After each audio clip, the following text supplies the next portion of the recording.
That's nice. Today I'm going to talk about stage magic. I'm going to talk about showmanship. And I'm going to start off with a little trick of my own. And it's all about misdirection. Check that and make sure that's just... Does anybody have a quarter? Thank you. Oops, sorry. And so, what I'm going to do, you put that quarter here. What I'm going to do is, I'm going to take this quarter, put it in my hand. Let's do that again. Put this quarter in my hand.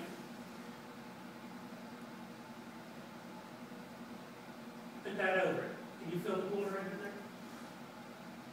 Yep. Okay. What about you? You? Okay. Feel the quarter under there? You feel it? Yep. Okay. So what I'm going to do, with the count of 3, this quarter is no longer going to be here. 1, 2,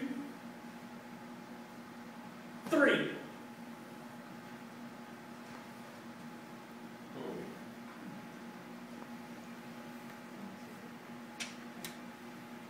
So, one of the best showmen that ever hit the stages of magic, he was born in Budapest, Hungary. He was born Eric Weiss. And to most people, they don't know who that is. He became Houdini. Houdini was a master of escapes. He called himself the king of cards for a while. But he actually started out. He ran away to the circus to chase a dream. And he was actually a high wire walker, is how he started out. He wasn't very successful. He then decided he was going to specialize in magic.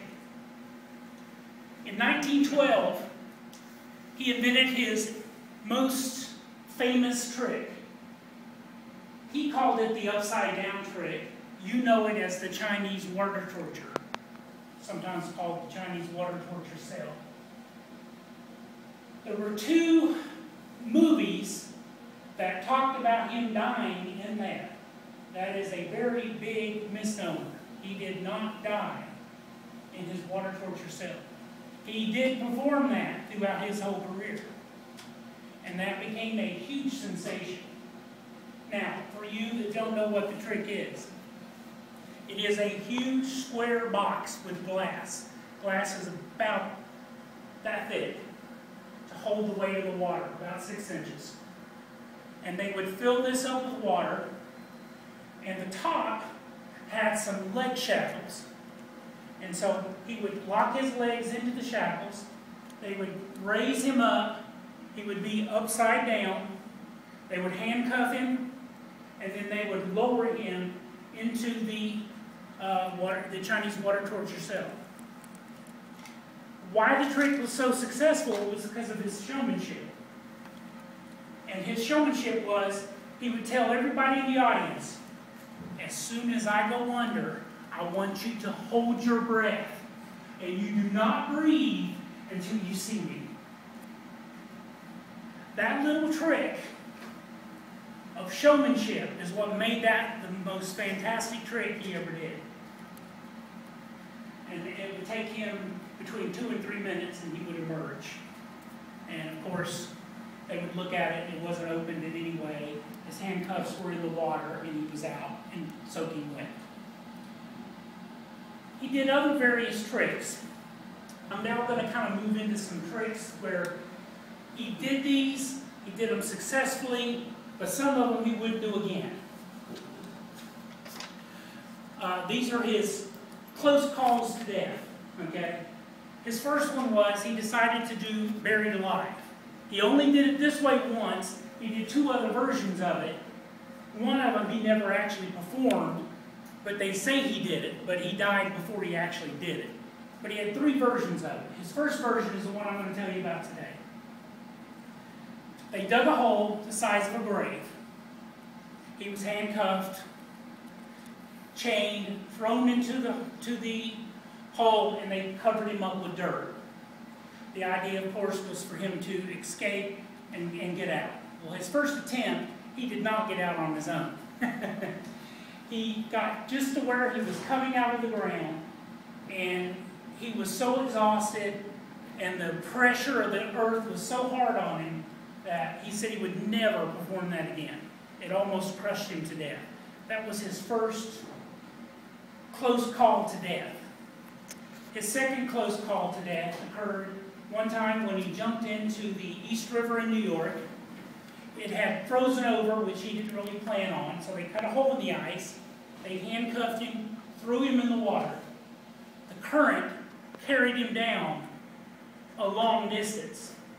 Lucky for him, he could hold his breath for a very long time.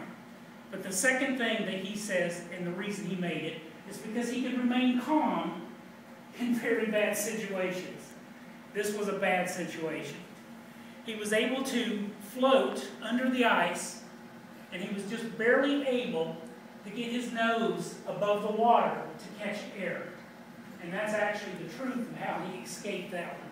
He did not perform that one again with ice. The way he really died, he was in Montreal, Canada, and a boxer was talking with him.